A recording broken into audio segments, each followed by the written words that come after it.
Dua halis bir ubudiyettir. Yani gücümüzün yetmediği, esbabla ulaşamadığımız meseleleri müsebbibül esbaptan gücü her şeye yeten, günde bilmem kaç defa ve bu ala kulli şeyin kadir demek suretiyle kudretinin aşkınlığını ifade ettiğimiz, itiraf ettiğimiz Allah'tan sebeplere riayetle elde edemeyeceğimiz şey istemek. Üstad mektubatta buna halis ve ubudiyettir diyor dua.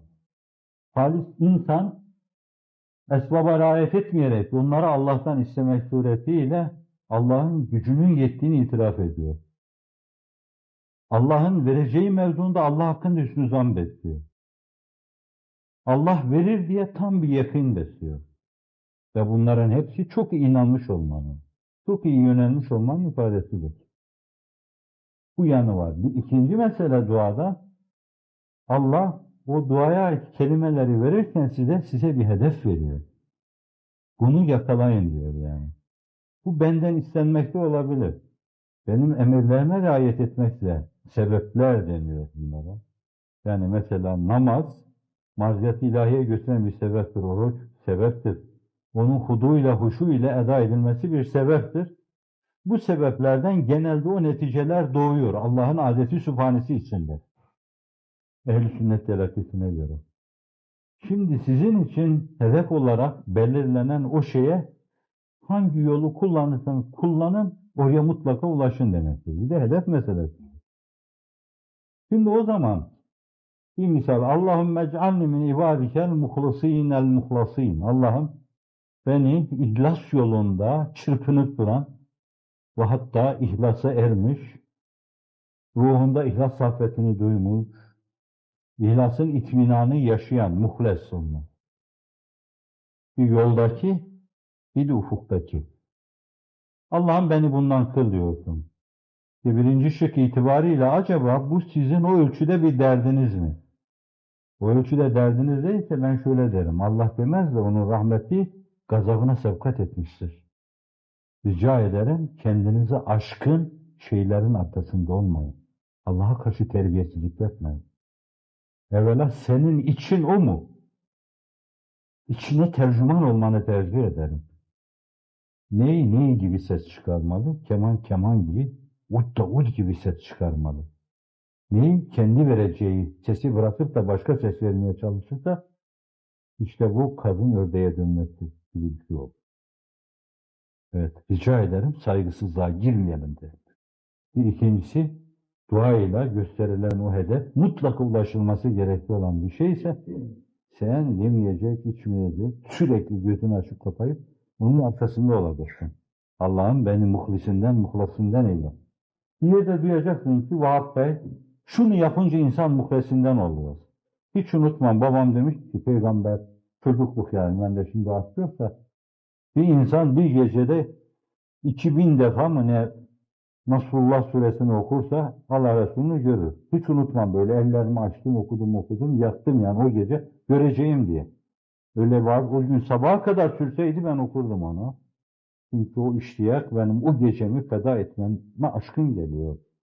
Şimdi eğer böyle bir şeye dilveste olmuşsan bakın mutlaka onun bir yolunu araştıracaksın yani. Bu da iki. Yani.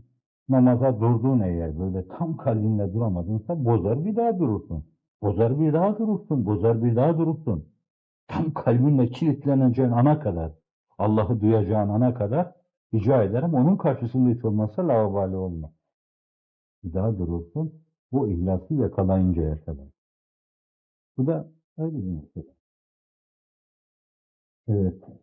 Hedef dedik. Bu hedefi gerçekleştirmek için hemen her yolu meşru tabii zaten. Allah'ın rızasını kazanma şeyi onunla olacak. Esbabına tevessül ederek olacak. Bir başka misal arz edeyim böyle. Mesela Ebu Ümamet Bahili'den rivayet edilen bir hadis-i şerifte mescitten otururken Efendimiz görüyor da Hakkı zaruret diyor ya Resulallah. Hakkı zaruret diyor.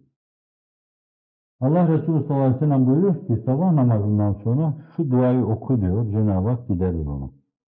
Allahümme inni a'udhu bike minel hem vel hazen ve a'udhu bike minel aczi vel kesel ve a'udhu bike minel cübni vel buhl A'udhu min galebeti deyn ve kahri rica. Mütekabil, 4 maddelik, fakat mütekabiliyetine göre 4 edat, ama 8 maddelik bir reçete. Şimdi diyor ki Allahümme inna a'udhu bike minel hemmi vel hazen. Evvela boş yere tasalanmadan, gamdan, gusseden Allah'ım sana sığınıyorum. Hazenden de sana sığınıyorum. Hazen hüzün demek olduğu gibi aynı zamanda tepe demek. İşlerimin sarpa sarmasından da sana sığınıyorum diyor. Şimdi bir insan ben işlerimin sarpa sarmasından sana sığınıyorum diyorsa şayet gider yan gelir yatar mı? Oturup boş yere kendi hüzünlü kuruntularını hem dediğimiz şey insanın içinde bir tasadır yani. Bir üzüntüdür. Kendisini ona salar mı? Şimdi bir yönüyle bunu Allah'tan istersen bir diğer yönüyle hemden sıyrılmaya, hezenden sıyrılmaya çalışacaksın yani. Yolu neyse. Mescitte oturup fakirlikten şikayet eden insana evvela bir kere şu halinden silkin kalk diyor yani. Bir kere önündeki yokuşlara sözünü dinlet, iradenin hakkını ver. Tepeleri dümdüz yap, düz yerleri de pürüzsüz hale getir demek. Vâudü bike minel aczi vel kesel diyor bak. Tembellikten, acizlikten sana sığınırım. Oturup orada bekleme bir acizdir. Oturup orada bekleme bir miskinliktir, tembelliktir. Allah'tan istemenin yanı başında bir taraftan acizden sıyrılacaksın. Bu diğer bir manadaki bir acizdir. Yani iş yapamama gibi şöyle. Tesevvül etme gibi, tekeffüf etme gibi, elin alemin eline bakma gibi şeyden sıyrılacaksın. Ve aynı zamanda kesel dediğimiz tembellikten de sığınacaksın Allah'a. Fakat sıyrılma yollarını açacaksın. Vâudu bike minel cübnü vel bukul. Korkaklıktan ve cimrilikten de sana sığınırım deniyor. İhtimal ki yani onda Allah Resulü müşahede buyurduğu bir şey vardı. Küçük bir şeydi yani. Yersen biter böyle işte. Veya bu halle ben helak olurum filan gibi böyle bir korku da vardı. Bu aynı zamanda cimrilik de vardı. Vereceksin ki Allah sana versin ve Allah hakkında suizanla düşmeyeceksin. Çünkü Hazreti Ömer kendisine enfik veya Abdullah ibn Zafet Üstlerine enfik ve la tehşe min zil arşi iklala. İnfak et ya Resulallah. Arş-ı azimin sahibi olan Allah hakkında seni açlıktan öldürecek diye suizan besleme. Hakeza ümit ediyor. Allah sana verecek, sen de Allah hakkında hüsnü zanla dağıtacak, korkuya girmeyeceksin ve cimri olmayacaksın. Vâudu bike min galabeti deyn ve kahri rica, insanların baskısından, ezmesinden, borç altında kalmaktan, yenik düşmeden de sana sığınırım derken, bu 8 maddelik fakat 4 esas içindeki bu reçetede bir taraftan Allah'a böyle dua edip ek sıradan Cenab-ı Hakk'ın onu bize vermesini isterken diğer tarafta bu dua ile hedeflenen şeylere ulaşma yolları gösteriliyor. Biri doğrudan doğruya Cenab-ı Hakk'a kavli yalvarma. Diğeri de şeriat-ı fıkhiyeye göre tekvini yalvarmak. Ve ancak bu ikisi, bu iki kitabın prensiplerine riayet edildiği zaman insan matlubuna nail olabilir. Şimdi duaya bu zaviyeden bakmak lazım. Ve içimiz bizim söylediğimiz şeylerle ne derece uyum içinde, yeni ifadelerle ne derece örtüşüyor, bunu Allah bilir. Ben öyle sevdamız o bizim artık. Tutkumuz, hastalığımız Rabbimizden milas isteme, rıza isteme, mahbubiyet isteme böyle. Yatıyor kalkıyor gezerken sürekli dudaklarımızdan Allahümme cealna min ibadet. Bu bir seviye insanın işidir. Ben insafınıza sığınarak bir şey söyleyeceğim. Bizim kendimiz için, kardeşlerimiz için, kız kardeşlerimiz için, erkek kardeşlerimiz için, gençler için, yaşlılar için bir insafın ifadesidir. Bunların kardeşliğini kabul etmenin ifadesidir. Hiç olmazsa her namazda bir kere Allahümme cealne min ibadikel muhlisinel muhlasin ve yec'alne min ibadikel muhlisinel muhlasin demiyorsak ben Bu mevzuyla alakalı hiçbir isteğimiz yok demek. Hiçbir isteğimiz yok demek. Yani her namazda bir kere söyleme, bu isteği en küçük kenarından tutma demektir. Bu kadarcık olsun eğer. Şimdi arzu yoksa bizim problemimiz değil o mesele demek yani. Neden yani? Tartın canım.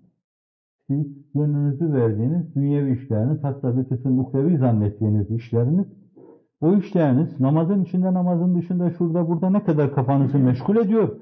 En önemli iş dediğimiz bu mesele ne kadar kafanızı meşgul ediyor? Şimdi hiç kafanızı meşgul etmediği halde bizim için önemli diyorsanız, bu kezib alallah'tır ki küfre denk tutulmuştur. Ve men azlemu men kezebe alallah. Küfre denk tutulmuştur. Bu zaman kendimizi iyi ayarlayalım. Bir kere o istek var mı yok mu?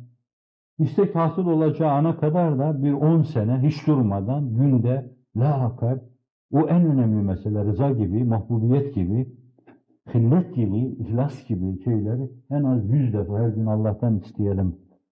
Gönüllerimize Allah ihsan eder. Bizim en birinci meselemiz.